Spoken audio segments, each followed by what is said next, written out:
Welcome. This video is brought to you by MyShoeCovers reusable and washable booties for residential contractors with a grip you can count on. If you're thinking about starting a HVAC contractor business in Nevada, one of the first things you'll need to do is obtain a license. In this comprehensive guide, we'll walk you through everything you need to know about the process of obtaining an HVAC license, including the types of licenses you can apply for, the requirements for each, the exam details, cost, and the necessary preparation. Let's dive right in. In Nevada, HVAC licensing falls under the Class C category, specifically the C21 classification for refrigeration and air conditioning. This is the big one for HVAC contractors that would like to start a business. With a C21 license, you can work on refrigeration, air conditioning, and even some specialty areas. However, there are sub-classifications under C21 that let you specialize. C21AI. Refrigeration focuses on installing and repairing refrigeration systems. C21B.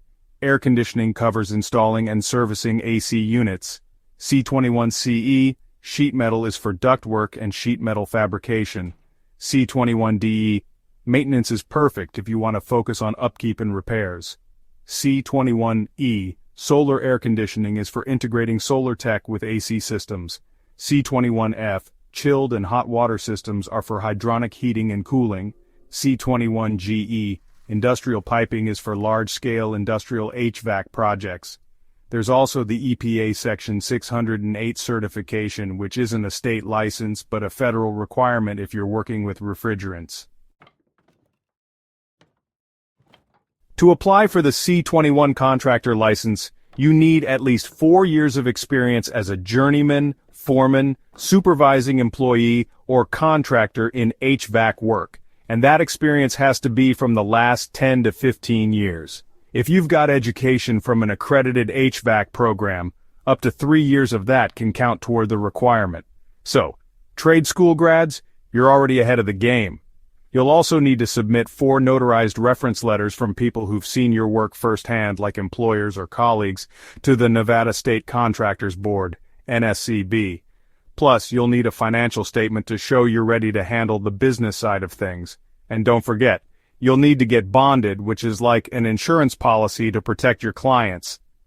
The bond amount varies, usually between $1,000 and $500,000, based on your financials and the scope of your work. For the C21 license, you've got 2 tests to ace, both administered by PSI. First up is the C21 Refrigeration and Air Conditioning Contractor exam. It's 85 questions, 3 hours long, and you need a 70% to pass. It covers stuff like piping, ductwork, load calculations, and HVAC. Then there's the Contractor Management Survey Exam, or CMS.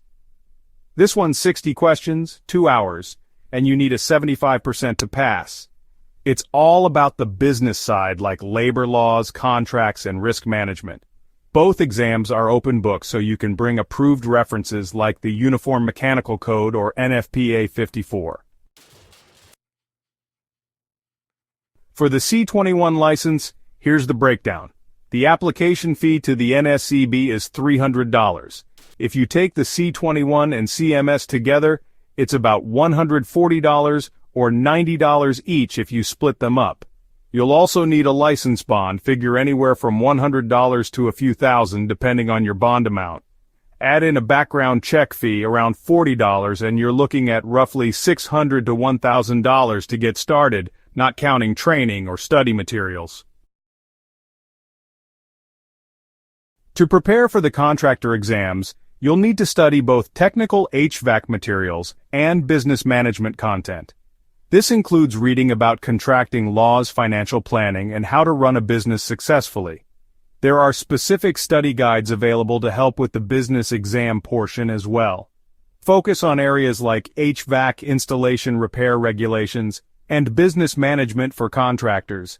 There are tons of online resources, books, and study courses available for both parts of the exam.